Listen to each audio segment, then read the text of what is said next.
në hetime sipër edhe thuajse po përfundon hetimi i vrasjes 4 vëllezërve Aklaj, ku Sali Berisha del që është organizator i atyre vrasjeve, frymëzuesi i atyre vrasjeve, urdhëruesi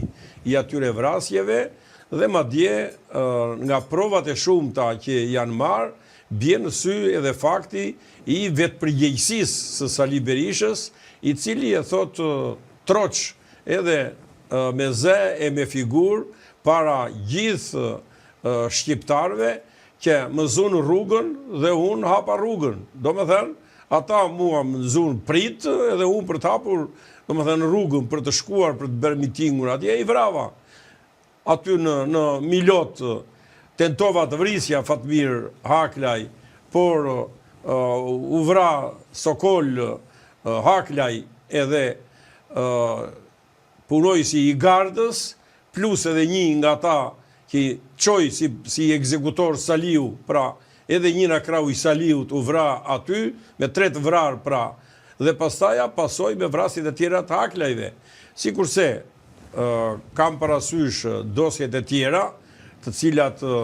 tashme, më thënë, janë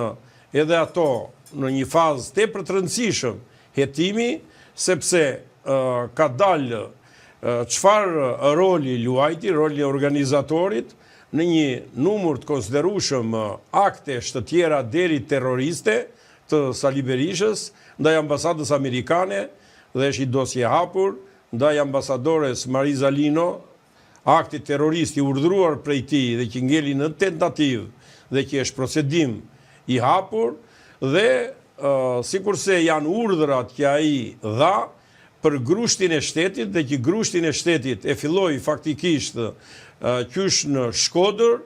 duke marrë gjithë institucionet lokale atje me njerëzit e vetë, duke i pushtuar me polici, me gjithë administratën e vendit atje, duke plaçkitur bankën, duke bërë një vjedhje të jashtëzakonshme të bankës Shkodrës me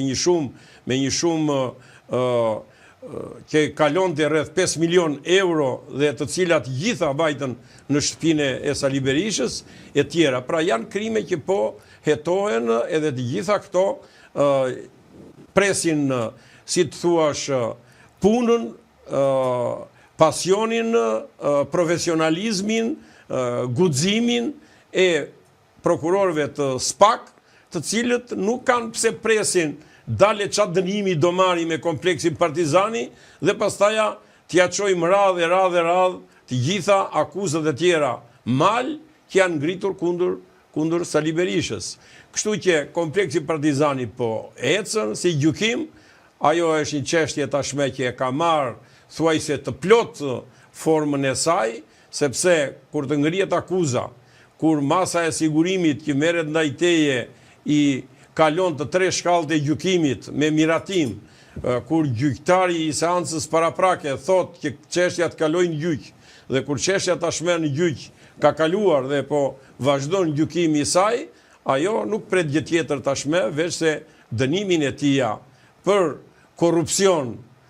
të lartë shtetëror dhe marrjen e dënimit deri në 12 vjet sa e ka kodi penal për këtë vepër. Avokat, nëse qëndrojmë në këto zhvillime,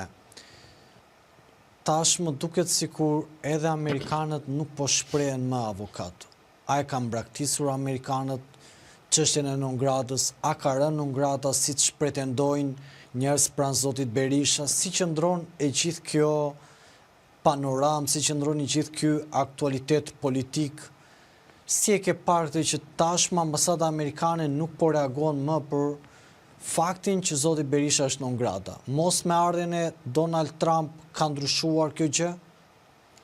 Pos këto janë pralla, janë supozime dhe janë vlerësime rruge, të cilat nuk e kuptojnë. Çdo të thotë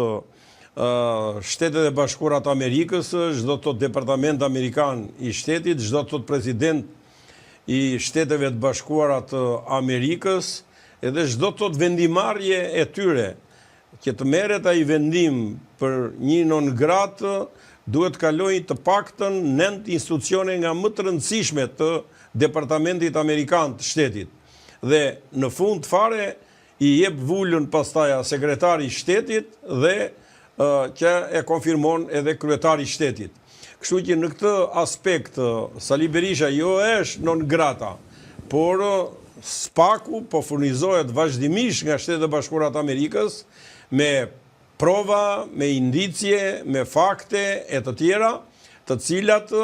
ato dosje të tjera të hapura po mbushen tashme kundër Sali Berishës dhe Shtetet e Bashkuara të Amerikës patën një tërheqje të vogël, madje ata u tërhoqën thuajse në të gjitha vendet e tjera